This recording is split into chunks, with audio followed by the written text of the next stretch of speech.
of the month of Elul, and we are holding at the bottom of Daf Chaf Daled Amud Aleph, going on to today, Chaf Daled Amud Beis, and the Gemara has been discussing, still discussing the relationship between the Isra Achila and the Isra Hana'ah, and the Gemara told us a challenge at the bottom of Daf Chaf Aleph Amud Aleph, where says the Gemara, Amalei Ravina Ravashi, Ravina says to Ravashi, Ve'ema, and maybe we should say La'avar Alav B'shnei Lavim, that the reason that the Torah tells us that that there is an Isser of Lo Se'achel, even though we know that there is an Isser of eating Nosar. Maybe the reason that the Torah says Lo Se'achel is not to teach me an additional din of Hana in general, but maybe that is to teach me an additional Isser. An additional Isser, meaning that you'd be chayiv twice. Maybe that is to teach me that I would be chayiv for two prohibitions, 2 times that I would be chayiv for doing the same avera. Says the Gemara, Lav mi Amar Abaye, didn't Abaye tell us? Achal putisa loike arba, that if a person eats a putisa, they would be lashed 4 times. Rashi tells us what exactly is a putisa. It's a sheretz hamayim. It's some kind of creepy crawly that exists in the ocean. So you'd be chayiv 4 times for that. Nimala, if you eat an ant, like a chamesh, you'd be chayiv for 5 sets of malchus. And Rashi tells us, this is the Gemara in Maseches Makkos. Hani trei distam shratzim, meaning you get 2 because of sheretz. V'chad v'chol sheretz al aretz, and another one because the Torah tells you any creepy crawly on the land. Sheketzu le'achel lo yachel, and chad Rashi says l'chol sheretz al aretz lo yisachlum, meaning the Torah tells you in 4 different ways that this is an isur. So if a person eats a nemala, an ant, it would be chayiv 5 times. 5 says a malchus tzira, and if a person were to eat tzira, I think is a hornet. Is a hornet. Rashi says it's called a sheretz ha'oif. It's a flying creepy crawly, meaning that doesn't make sense. What does it mean? It's a flying creepy crawly, meaning it's both creepy crawly and it's flying. And then there would be v'gam hasheretz al haaretz. It's also creepy crawly on the land, and it's also going to be flying. Says the Gemara, so you get 6 sets of malchus for that. So maybe Lo Yachel, when it comes to the Nosar, is also to teach me that you get an additional set of malchus. Says the Gemara, Amar Lei, says to him,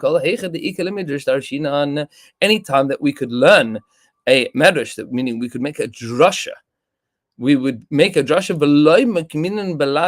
and we don't add additional isurim. Meaning, if it is reasonable either to add an additional isur or to make a drasha on that additional mention of the pasuk, our idea, the way that we learn chumash, is to add an additional drasha and not to add an additional isur.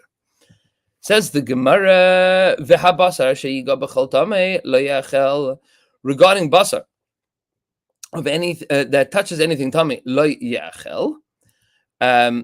So Dirshu lamali, that which is written at the beginning of the pasuk, v'habasar asher yiga b'chol tamei lo yachel.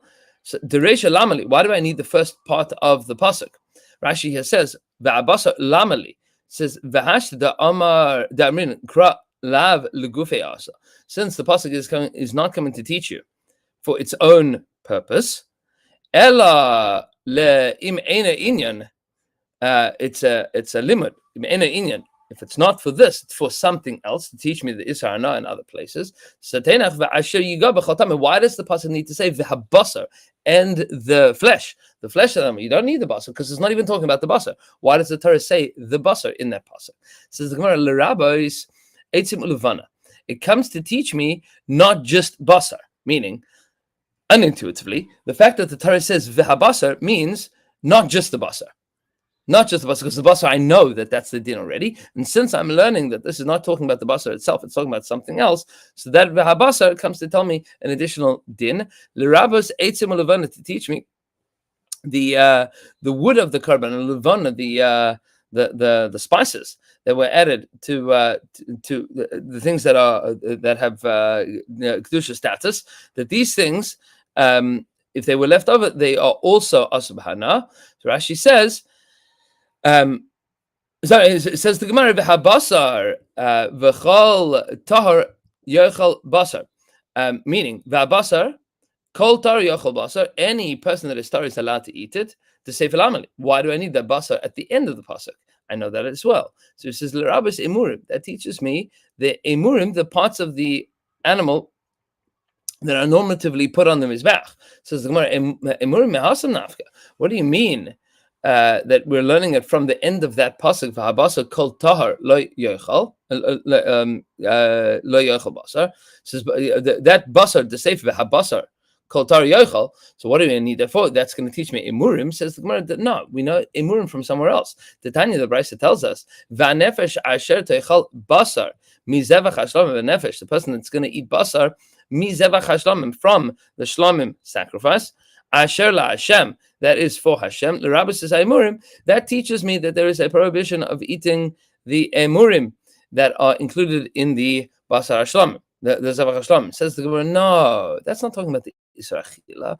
That's not talking about the isar achila if the basar became tameh.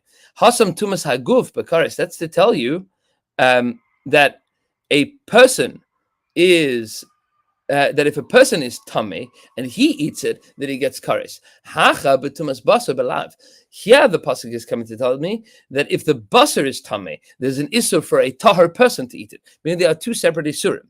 One is an isur for a person that is tummy to eat the basar tahar, and the other is to tell me that if the Korban is tameh, that a person who's tar is not allowed to eat it. What's the difference? The tumas person that's tameh that eats a tar korban has the chiyuv kares, and the a person that's tar that eats the korban that's tameh has an isur lav, that's an isur malchus.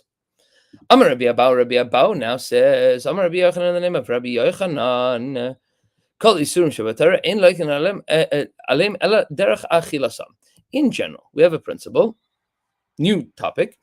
Any isur in the Torah that a person would be chayav malchus for, you're only going to be chayav malchus if you eat it in a way that is normatively eaten. I mean, if you get benefit from it, if you derive benefit from it in the way that it's normally eaten. What does this exclude? Amar Rav Simi bar Ashi says Rav Simi bar Ashi she'im achal chelev chai shepater.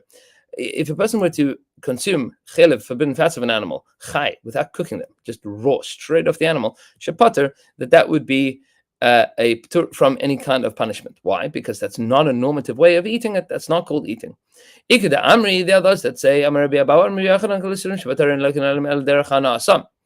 that a person is not going to get any punishment. You're not going to get malchus for it unless you consume it derech hana'asam, not derech achilasan, not the way that they are normatively eaten, but the way that they are normatively benefited from. Because remember, Rabbi Abba is the one that says that anytime that there's an isra achila, there's also an isra hana. So what does that come to exclude? What does that exclude? Amar Rav Simon bar Ashi says that if a person were to take forbidden fats of a shar haniskal, an animal that you're not allowed to get benefit from. Remember, chametz and pesach and shar haniskal are the two exceptions, right? Meaning they're the two things that are not the exceptions, rather, according to Rabbi Abau. Those are the two things that the Torah doesn't tell you, that despite the fact that there is an isra achila, there's no isra hana. These two things do have an isra hana because they have a built-in isra hana from all achila in the Torah. So if a person were to take the forbidden fats of a shar haniskal, which has an isra hana, and put that as a bandage on their wound, shu pater, it'd be exempt for that. Why? V'kol shekain, and even more so, oichel chelev chai, shu pater. If a person were to eat forbidden fats of an animal raw, that they would be pater. Itmar nami, we have an additional statement of the Amoraim. Amar Rav Acha bar Avia, Amar Rav Asi, Amar Rabbi Yochanan, that this traces back to Rabbi Yochanan as well. Hiniach chelev sheshah haniskal agaram hakasai. If a person were to use the forbidden fats of a shah haniskal on as a bandage on their wound, pater, it'd be exempt. Lefi shekol isurim shabatara and loikin alem el derech hanasam, because the person doesn't get any punishment for using an isur if it is not in the normative way of using it. Amar Rabbi Zera said, Af ananami tanina. We have a Mishnah that tells us the same din. Where do you have a Mishnah that tells you the same din? Ein sefkin es arabaim mishum arla el alayet min azeisim min anavim bilfad. A person is not going to end up getting lashes. It's not going to get the malchus for eating arla, for eating all of that he's turning into juices, unless we are talking about zaysim, olives, meaning olive oil, meaning anavim, grape juice or wine. But if a person were to drink strawberry juice, fig juice, or pomegranate juice, like, they would not be getting malchus for drinking those juices. Says the Gemara, my time, what's the rationale behind this? It must be that that the reason that you're not going to be chayav for this is because you're not eating them derech hanasam, because that's not a normative way. That's not the normal way that people consume these things. Rashi points out here, in Sofkin and Sarabaim, Gabi Mashkin Kaibim Maseches Trumas. We're talking about the Mishnah Maseches Trumas with regards to liquids. V'ka'amar de'ein kol mei peres kurim mashkin. And the Mishnah is telling us that not every fruit juice is called fruit juice. Ella elu bilvad, only these ones, meaning olive juice is olive oil, that's a real fruit juice, and wine that's a real fruit juice. And so al shum mei peres shel arla. And you're not going to get malchus for the other mei peres, for the other fruit juices, if they are from arla fruit, because all the rest of them, that's not the normative way that a person consumes those fruit. Nobody drinks strawberry juice. That's not a thing. Amale Abaye says back. He says, hold up a second. That would have been good if the Mishnah would have been teaching me the fruit itself, because you're not eating it the normative way. What does that mean? The fruit itself, Rashi here says, meaning, if the Mishnah would have told me about eating a fruit in a non-normal way, for example, like a person cooked some nuts, person cooks almonds, cooks walnuts. That's not normal. People eat those things raw. Shopper. Then the Mishnah would be making the point that it's making, that you wanted to make, that eating something, you're not going to get malchus for it. But here, it's not because it's not a normative eating, it's because it's not an eating at all, meaning that's just a sweat of the fruit. You're not eating the fruit. You're not eating the fruit. It's not that you are eating the fruit in a non-normal way. You're not eating the fruit at all. You're just eating some liquid that came off of the fruit. That's not called eating shalei derech hanasa. That's called not eating it. Says the Gemara. And therefore the Mishnah doesn't come to prove the din that Rabbi Yochanan wanted us to prove. Amar Abaye says, Hakol Moedim, everybody agrees b'kilai hakerem with regards to kilai hakerem. That is, any kind of agriculture that is planted, specifically grains that are planted together with a vineyard. When a person plants a vineyard, you're not allowed to plant anything together with it. Only grapes are allowed to grow in a vineyard, and anything that's planted there is an issur of kilai hakerem. So, that you give malchus for the wheat or the fruit that is grown next to grapes. You're not allowed to benefit from it. You're not allowed to eat it. You're not allowed to benefit from it. Even if you didn't do it, even if you didn't benefit from it in a normative way.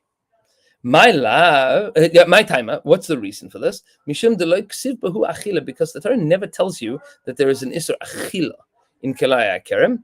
What does the Torah tell you? Says Rashi, kilai hakerem dichsiv, the pasuk says, pentikdash hamle'ah, meaning, lest that which is grown there is tikdash, becomes aser.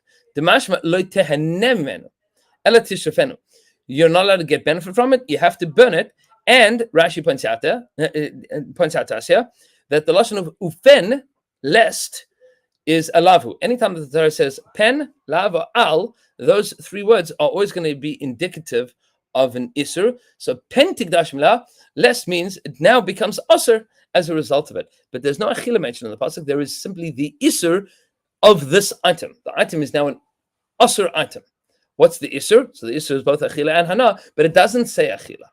And now there's going to be an objection. What's the objection? Isi ben Yehuda, Isi ben Yehuda tells us, how do you know that basar bechalav, meat and milk cooked together, that is aser. Nemakan, the pasuk says here, ki am kodesh ata. You are a transcendent group of people. Am kodesh ata. V'nemar halan, and the pasuk says later, va'anshi kodesh tiyun, that you should be a transcendent people. Ma'ala halan aser, just like there it is forbidden to eat. Afkan aser, so to here it's forbidden to eat. Ve'enli ela ba'achila, and I only know that there's an isur achila. B'hana minayin. How do I know that there's also an isur hana'a? That there's also an isur benefiting from basar b'chalav. Amarta kal v'chomer. You said a kal v'chomer. What is the kal v'chomer? Ma orla sheloi ne'avda ba'avera. Orla, which you didn't do an avera. What's the avera? The avera is cooking meat and milk together. That's an avera. That's an isur raisa loisav ashel gedi b'chalev imai. When you planted an arla tree, you didn't plant an olive tree, you planted a tree. The fruit that grows for the first 3 years is arla. But yeah, you've cooked basar b'chalav together, you've already done an isur. Ma arla shalon avda ba'avera asur b'hana. It's going to be an isur hana'a for the first 3 years. That fruit is asur b'chila and asur b'hana. Basar b'chalav, meat and milk, she nevda by avera, where you have done the avera of cooking meat and milk together. And a din shaloi, and a din shehei asur b'hana. Does not make all the more sense that it also would be asur b'hana. Says the Gemara, no, not true. Not true. Going on to the top of Chaf Amud Aleph, we're just going to see the refutation of this argument. Arla never was mutter to begin with. There was never a time that it was mutter. But when it comes to basar b'chalav, it was mutter. Basar was mutter, chalav was mutter. When you put it together, it became aser. Says the Gemara, chametz b'Pesach yechiach. We are going to be able to resolve this with regards to chametz and Pesach, and Be'ez Hashem Yisbarach, to be continued tomorrow morning. Have a wonderful day.